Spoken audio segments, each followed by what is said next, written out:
अगर आप भी लेना चाहते हैं देश दुनिया की तमाम जानकारी तो आज ही सब्सक्राइब करें हमारे चैनल को। साथ ही नीचे दिए बेल आइकन को जरूर दबाएं ताकि हर अपडेट आप तक पहुंच सके। नमस्कार, सेक्शन न्यूज नेटवर्क पर आप सभी का स्वागत है।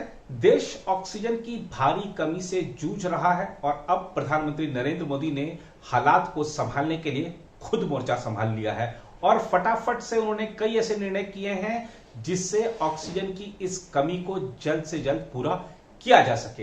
रक्षा मंत्रालय ने एक महत्वपूर्ण फैसला लिया है।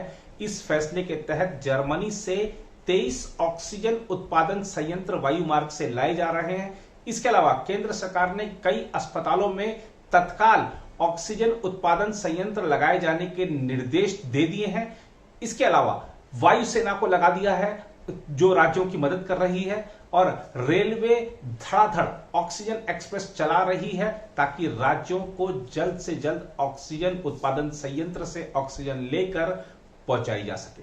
क्या है पूरा मामला आपको रिपोर्ट में बताएंगे और इस रिपोर्ट में हम आपको ऑक्सीजन लंगर के बारे में भी बताएंगे। जरा रिपोर्ट के अंत तक बताएंगे उसको, आप रिपोर्ट में अंत तक बने रहिएगा और देखिएगा कि इस मुश्किल के समय लोग ऑक्सीजन का लंगर लगा के किस तरह लोगों की मदद कर रहे हैं।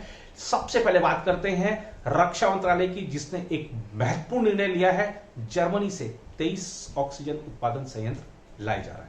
रक्षा मंत्रालय ने जर्मनी से 23 ऑक्सीजन उत्पादन संयंत्र हवाई मार्ग से लाने का फैसला किया है। रक्षा मंत्रालय ने यह निर्णय ऐसे समय में किया है जब कोरोना वायरस संक्रमण के तेजी से बढ़ते मामलों के बीच कई राज्यों को चिकित्सीय ऑक्सीजन की भारी कमी का सामना करना पड़ रहा है। अधिकारियों ने बताया कि प्रत्येक संयंत्र की क्षमता 40 लीटर ऑक्सीजन प्रति मिनट और 2400 लीटर ऑक्सीजन प्रति घंटा उत्पादन करने की है। उन्होंने बताया कि एक अन्य कदम के तहत रक्षा मंत्रालय ने सशस्त्र सेना चिकित्सा सेवा में 238 शॉर्ट सर्विस कमीशन के तहत डॉक्टरों की सेवा को 31 दिसंबर तक बढ़ाने का फैसला किया है। रक्षा मंत्रालय के प्रधान प्रवक्ता ए भारत भूषण बाबू ने कहा कि जर्मनी से लाए जाने वाले संयंत्रों की स्थापना कोविड-19 के मरीजों का उपचार करने वाले सशस्त्र सेना चिकित्सा सेवा के अस्पतालों में की जाएगी। मंत्रालय का यह निर्णय तब आया है जब 4 दिन पहले रक्षा मंत्री राजनाथ सिंह ने महामारी के मद्देनजर चिकित्सा आधारभूत ढांचे को बेहतर बनाने के उद्देश्य से जरूरी खरीद के लिए तीनों सेवाओं और अन्य रक्षा एजेंसियों को आपात वित्तीय अधिकार प्रदान करने की घोषणा की थी। रक्षा प्रवक्ता बाबू ने कहा 23 सचल ऑक्सीजन उत्पादन संयंत्र को हवाई मार्ग से जर्मनी से लाया जाएगा। इन्हें कोविड-19 के मरीजों का उपचार करने वाले AFMC के अस्पतालों में स्थापित किया जाएगा। उन्होंने कहा कि ऑक्सीजन उत्पादन करने वाले संयंत्र के 1 सप्ताह के भीतर हवाई मार्ग से लाने की उम्मीद है। एक अन्य अधिकारी ने बताया कि जरूरी कागजी कार्य पूरा होने पर भारतीय वायुसेना को जर्मनी से संयंत्र लाने के लिए विमान को तैयार रखने को कहा गया है। उन्होंने बताया कि विदेशों से और ऑक्सीजन उत्पादन संयंत्र की खरीद की जा सकती है। इस बीच केंद्र सरकार ने एम्स, NIC झज्जर, सफदरजंग, राम मनोहर लोहिया अस्पताल समेत अन्य सरकारी अस्पतालों में तत्काल DRDO टाटा सन्स ऑक्सीजन उत्पादन इकाई स्थापित करने का निर्णय लिया, जिसकी क्षमता प्रति मिनट 1000 लीटर ऑक्सीजन उत्पादन की होगी। केंद्रीय स्वास्थ्य मंत्री डॉक्टर हर्षवर्धन की अध्यक्षता में अखिल भारतीय आयुर्विज्ञान संस्थान और अन्य केंद्रीय सरकारी अस्पतालों में ऑक्सीजन की उपलब्धता को लेकर की गई उच्च स्तरीय समीक्षा बैठक के दौरान यह निर्णय लिया गया।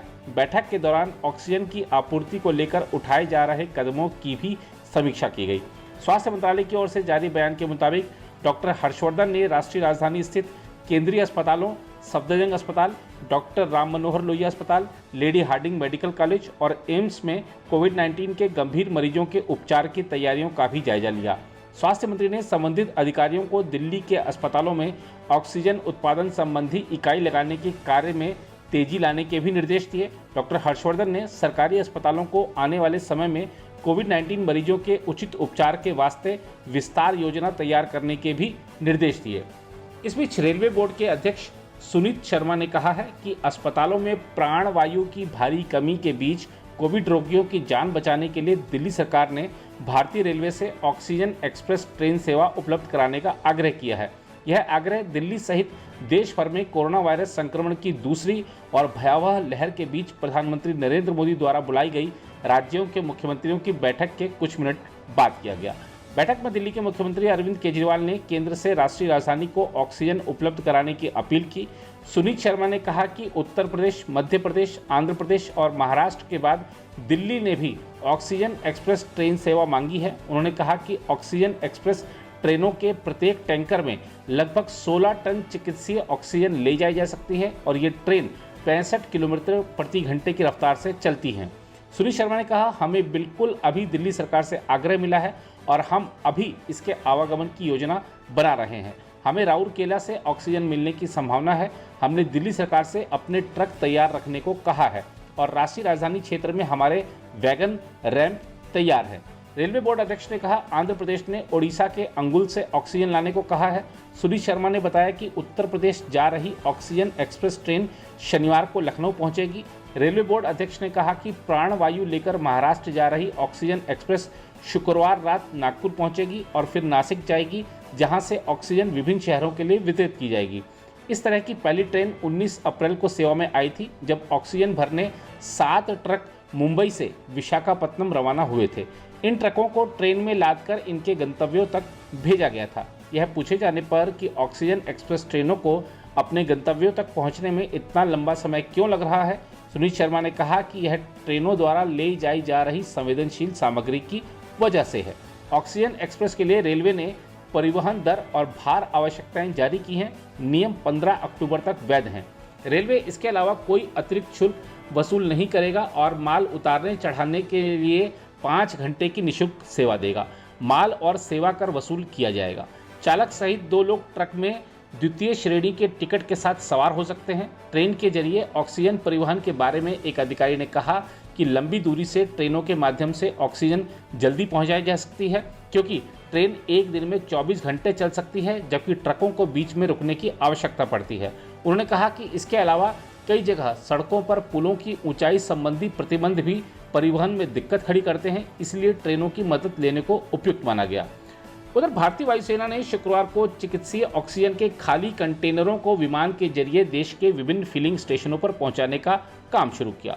कोविड-19 के बढ़ते मामलों के मद्देनजर वायुसेना अपने विमानों के जरिए स्वास्थ्य कर्मियों और दवाओं को भी एक स्थान से दूसरे स्थान पर पहुंचाने में नागरिक प्रशासन की मदद कर रही है। वहीं तेलंगाना ने ओडिशा से चिकित्सीय ऑक्सीजन मंगाने के लिए वायुसेना के 2 मालवाहक विमानों की सेवा ली है। अधिकारियों ने बताया कि वायुसेना ने C-17 और IL-76 भारी मालवाहक विमानों को ऑक्सीजन के खाली कंटेनरों को फिलिंग स्टेशन तक पहुंचाने के काम पर लगाया है। उन्होंने बताया कि कंटेनर भरने के बाद उन्हें रेल या सड़क मार्ग से विभिन्न अस्पतालों तक पहुंचाया जाएगा। अधिकारियों ने बताया कि ऑक्सीजन से भरे कंटेनर की ढुलाई सैन्य विमानों से नहीं की जाती, क्योंकि इस गैस को ज्वलनशील माना जाता है और इससे विमान को खतरा हो सकता है। वायुसेना ने ट्वीट किया, C-17 और IL-76 विमानों ने क्रायोजेनिक ऑक्सीजन कंटेनरों को हिंडन वायुसेना ठिकानों से भरने के लिए पानागढ़ पहुंचाया। कोविड-19 की लड़ाई में सहयोग के तहत इस तरह का कार्य देश के अन्य हिस्सों में भी किया जा रहा है। अधिकारियों ने बताया कि वायुसेना ने अपने विमानों को देश के विभिन्न हिस्सों से कोविड-19 का इलाज करने के लिए स्वास्थ्य कर्मियों और दवाओं को पहुंचाने में लगाया है। तेलंगाना के स्वास्थ्य मंत्री ई राजेंद्र ने बताया कि राज्य सरकार ने ओडिशा तक ऑक्सीजन के 8 खाली टैंकर पहुंचाने के लिए वायुसेना के 2 मालवाहक विमानों की सेवा ली है। उन्होंने बताया कि चिकित्सीय ऑक्सीजन ओडिशा के राउरकेला और अंगुल इस्पात कारखाने से लाई जाएगी। मंत्री ने बताया कि 2 C-17 विमान बेगमपेट हवाई अड्डे से खाली टैंकर लेकर रवाना हुए हैं और सड़क मार्ग से भरे हुए टैंकरों को लाया जाएगा। इससे 3 दिन के समय की बचत होगी। मंत्री राजेंद्र ने दावा किया कि राज्य के किसी भी सरकारी अस्पताल में ऑक्सीजन की कमी नहीं है, लेकिन उन्होंने माना कि 1-2 निजी अस्पतालों में इसकी कमी हो सकती है। दूसरी ओर अस्पतालों में जीवन रक्षक गैस की कमी के बीच दिल्ली NCR में नेक आदमी और सामाजिक संगठन आगे आए हैं, जो कोविड रोगियों के लिए ऑक्सीजन लंगर खोल रहे हैं तथा उनके उपचार के वास्ते प्राणवायु सिलेंडरों को निःशुल्क भर रहे हैं। राष्ट्रीय राजधानी में मायापुरी ट्रेडिंग एसोसिएशन के अध्यक्ष इंद्रजीत सिंह मोंटी ने कहा, हम पिछले 5 दिन से मायापुरी संयंत्र से ऑक्सीजन की निःशुल्क आपूर्ति कर अस्पतालों और लोगों की मदद कर रहे हैं। हर रोज 500-600 से अधिक लोग ऑक्सीजन सिलेंडर भरवाने यहां आते हैं। कोई भी व्यक्ति ऑक्सीजन की आवश्यकता वाले अपने परिजन के लिए सिलेंडर भरवाने यहां आ सकता है।